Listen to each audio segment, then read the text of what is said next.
Indonesia adalah negara yang di dalamnya penuh dengan cerita legenda yang menarik untuk dibahas, salah satunya adalah legenda keris pusaka Ken Arok yang sangat fenomenal. Keris pusaka Ken Arok ini dipercaya sebagai keris yang mendapat kutukan berbahaya hingga meminta nyawa setiap korbannya. Inilah legenda keris pusaka Ken Arok.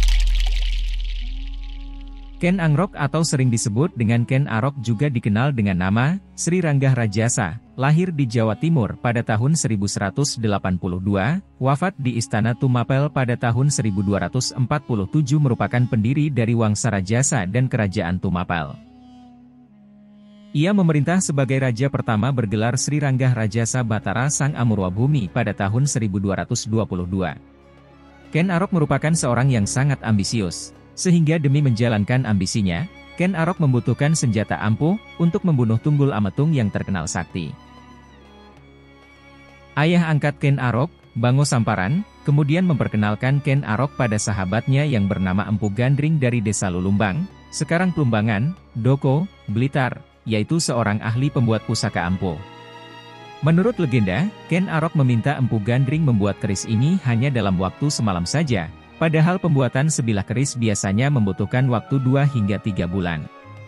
Namun, Empu Gandring menyanggupi permintaan Ken Arok yang biasanya mustahil dilakukan itu. Empu Gandring menggunakan kekuatan gaib untuk menyelesaikan tugas dari Ken Arok itu. Dia melakukan sejumlah ritual sebelum memilih bahan untuk membuat sebilah keris bertuah untuk Ken Arok. Keris itu dibuat dengan bahan batu meteor yang jatuh dari langit, dan dicelup ke bisa ular dalam proses pembuatannya. Saat Empu Gandring tengah menyelesaikan pembuatan sarungnya, Ken Arok datang untuk mengambil keris tersebut karena waktu yang ditentukan sudah tiba. Ironisnya, Empu Gandring menjadi korban pertama keris bertuah buatannya setelah Ken Arok menusuk pandai besi itu karena dianggap tak menyelesaikan keris tersebut tepat waktu. Pasalnya, Empu Gandring belum menyelesaikan sarung keris tersebut. Dalam kondisi sekarat, Empu Gandring mengucapkan kutukan, mengatakan bahwa keris tersebut akan meminta tumbal nyawa 7 turunan dari Ken Arok. Ken Arok menggunakan keris barunya untuk membunuh penguasa Tumapel, Tunggul Ametung untuk merebut istrinya Ken Dedes. Ken Arok juga merebut posisi Tunggul Ametung sebagai penguasa Tumapel dan mendirikan kerajaan Singasari. Setelah sempat menutupi pembunuhan Tunggul Ametung dengan menjadikan temannya Kebo Ijo sebagai kambing hitam, perbuatan Ken Arok akhirnya terungkap juga. Anusapati, putra dari Tunggul Ametung dengan Ken Dedes membalaskan dendam ayahnya dengan membunuh Ken Arok menggunakan keris Empu Gandring.